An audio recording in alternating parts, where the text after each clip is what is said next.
सबको लग रहा था कि अब बैलेट पेपर से चुनाव हो ही नहीं सकते, क्योंकि मोदी और उनका चुनाव आयोग ऐसा नहीं चाहते। लगता था कि वो नहीं चाहेंगे तो ऐसा नहीं होगा, लेकिन कांग्रेस ने इस पर दहला जड़ते हुए बैलेट पेपर से चुनाव कराने का ऐलान कर दिया। आपको लग रहा होगा कांग्रेस कैसे चुनाव करा सकती है, चुनाव आयोग तो मोदी जी चलाते हैं, और जिस चुनाव आयोग को मोदी जी चलाते हैं वो कैसे ईवीएम को छोड़कर बैलेट पेपर पर लौटने को तैयार हो गया। चलिए जरा इस पूरे मामले को ठीक से समझते हैं, जिसने बीजेपी और उसके चुनाव आयोग को चकाघिन्नी की तरह नचा कर रख दिया। नेताओं की तो पूछिए मत। वोट चोर गद्दी छोड़ नारे के बीच ईवीएम का मुद्दा तो पीछे ही चला गया था, लेकिन कांग्रेस ने एक ऐसी चाल चल दी है जिस पर भाजपा और उसके चुनाव आयोग दोनों की सिट्टी पिट्टी गुम है, क्योंकि दोनों ने ही कल्पना तक नहीं की थी कि अब बैलेट पेपर की वापसी भी हो सकती है। लेकिन कांग्रेस ने ऐसी बॉलिंग की है कि बीजेपी और उसका चुनाव आयोग दोनों की गिल्लियां उखड़ती हुई नजर आ रही हैं। जरा समझिएगा। असल में कर्नाटक की सिद्धारमैया सरकार ने ऐलान कर दिया है कि राज्य में पंचायत चुनाव बैलेट पेपर से होंगे। पहले तो भाजपा को इसका भरोसा ही नहीं हुआ, और जब भरोसा हुआ तो समझ में नहीं आया इसका समर्थन करना है कि विरोध करना है। देखिए, कर्नाटक की कांग्रेस सरकार ने 3 सितंबर को राज्य चुनाव आयोग से सिफारिश कर दी है कि कर्नाटक में भविष्य में होने वाले सभी पंचायत और शहरी स्थानीय निकाय चुनाव इलेक्ट्रॉनिक वोटिंग मशीनों यानी ईवीएम की बजाय बैलेट पेपर यानी मतपत्रों का उपयोग करके कराए जाए। कर्नाटक के कानून और संसदीय कार्य मंत्री एच के पाटिल ने इसके पीछे दलील दी कि ईवीएम की विश्वसनीयता को लेकर जनता के मन में बहुत सारे संदेह और सवाल हैं।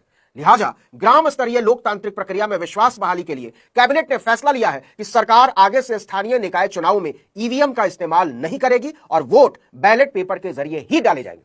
इस पर भाजपा हत्थे से उखड़ गई। उसने पूछा कि अगर ऐसा है तो क्या राज्य सरकार वोट चोरी करके सत्ता में आई है। उसने कहा, अगले स्थानीय निकाय चुनाव में ईवीएम के बजाय मतपत्रों का उपयोग करने का राज्य मंत्रिमंडल का फैसला इस बात का प्रमाण है कि सत्तारूढ़ पार्टी वोट चोरी के माध्यम से सत्ता में आई है। भाजपा के प्रदेश अध्यक्ष बीवाई विजयेंद्र ने आरोप लगाया, उन्हें फिर से मतपत्रों का उपयोग करके चुनाव जीतने दें या स्वीकार करने दें कि वे वोट चोरी के माध्यम से सत्ता में आए। विजयेंद्र ने ट्विटर पर लिखा कि देश में सबसे अधिक अवैध मतदान, वोट चोरी की शिकायतें, चुनावी हिंसा की घटनाएं और अनियमितताओं की शिकायतें बैलेट पेपर पर हुए चुनावों के दौरान अदालतों में दर्ज की गई हैं, और वो भी कांग्रेस के खिलाफ। उप मुख्यमंत्री डीके शिवकुमार ने भाजपा की हालत पर चुटकी लेते हुए कहा कि यह राज्य सरकार का फैसला है और राज्य सरकार का यह अधिकार है, इससे भारतीय जनता पार्टी को क्यों चिंता हो रही है, आखिर वो इतनी घबराई हुई क्यों है। स्थानीय निकाय चुनाव कराने का अधिकार राज्य सरकार के पास है, संविधान में यह साफ लिखा हुआ है। डीके शिवकुमार ने याद दिलाया कि जब कर्नाटक में भाजपा की सरकार थी तब भी यह कानून था, और उसी कानून के अनुसार चुनाव बैलेट पेपर या ईवीएम दोनों में से किसी से भी कराए जा सकते हैं। हमारी सरकार ने तय किया है कि स्थानीय चुनाव बैलेट पेपर से कराए जाएंगे। डीके शिवकुमार ने साफ कहा कि एक राजनीतिक फैसला है जो हमने लिया है। हम अपनी बैलेट प्रणाली में भरोसा रखते हैं। सरकार को राज्य चुनाव आयोग को सिफारिशें करने का अधिकार है और आयोग को उसी तरह चुनाव कराना होगा जिस तरह से राज्य सरकार चाहती है। उन्होंने कहा, जब भाजपा सरकार ने संशोधन पारित किया था तब भी उन्होंने लिखा था कि चुनाव ईवीएम या बैलेट किसी से भी कराए जा सकते हैं। हमने बैलेट को चुना, इसमें गलत क्या है? इसमें कुछ भी गलत नहीं है।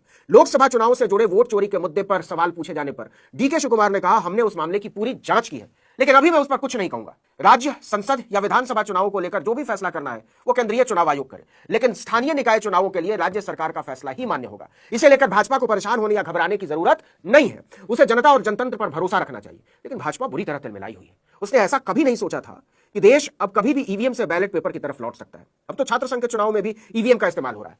भाजपा प्रदेश अध्यक्ष बीवाई विजयेंद्र ने कहा कि राहुल गांधी वोट चोरी के नाम पर एक बचकाना विवाद खड़ा कर रहे हैं। इसी के समर्थन में राज्य की सत्तारूढ़ कांग्रेस सरकार ने बैलेट पेपर से चुनाव कराने का फैसला किया है। वो लोकतांत्रिक आस्था और विश्वास के सवाल को तकनीक के मान अपमान तक खींच ले गए और कहा कि जब पूरा देश और दुनिया तकनीक के आधार पर तेजी से आगे बढ़ रही है, कर्नाटक की कांग्रेस सरकार तकनीक का अपमान कर रही है। मतलब लोकतंत्र के अपमान की फिक्र नहीं है, तकनीक का अपमान हो गया।